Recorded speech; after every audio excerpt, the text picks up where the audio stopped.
Howdy everybody, welcome back, and today we're going to be talking about the first issue of my Absolute Spider-Man comic run, the first cut. I did want to sort of reference the sort of chunkiness of the Absolute Batman design, which was made fun of quite a bit when the comic first came out. Even down to like the spider, everything on this Spider-Man is quite chunky. Because I wanted him to have more of like a boxer or bodybuilder type build, sort of similar to what Absolute Batman has. But trust me, it all makes sense with the story. This version of Spider-Man has a lot darker colors with weirder shaped eyes and a lot of messy webbing. He wears bandages on his arm, but later on he'll get more web shooter-like things just sort of to help channel the webs through his body.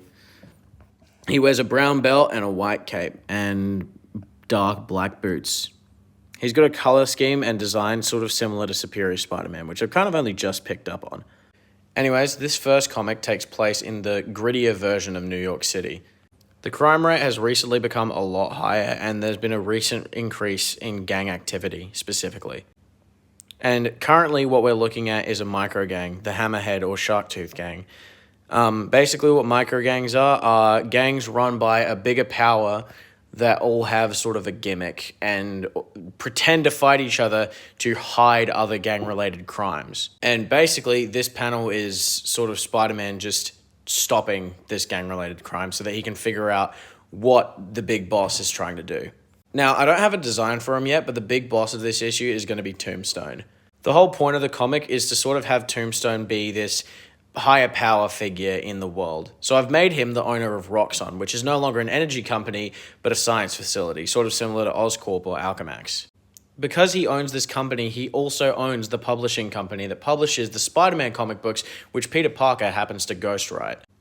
Later on in the issue, we find out that the thing being covered up by these gangs is actually a compound that's being transported through the boxes that the Spider-Man comics are shipped in. Now, what this compound does is it basically makes the skin and muscle density of a person higher.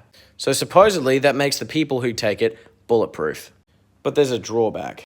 Spider-Man works with Officer Eddie Brock to figure out what is up with the compound. And later on in the comic book, when they find a pure version of the compound, they test it at a lab to find out that it actually causes severe necrosis. Basically, because the muscle and skin density have become higher, blood flow is restricted because it's just harder to get in. So, after a few hours of having the compound in your system, people will start to slowly rot. This leads to a lot of the criminals who take the compound looking like zombies towards the end of the issue.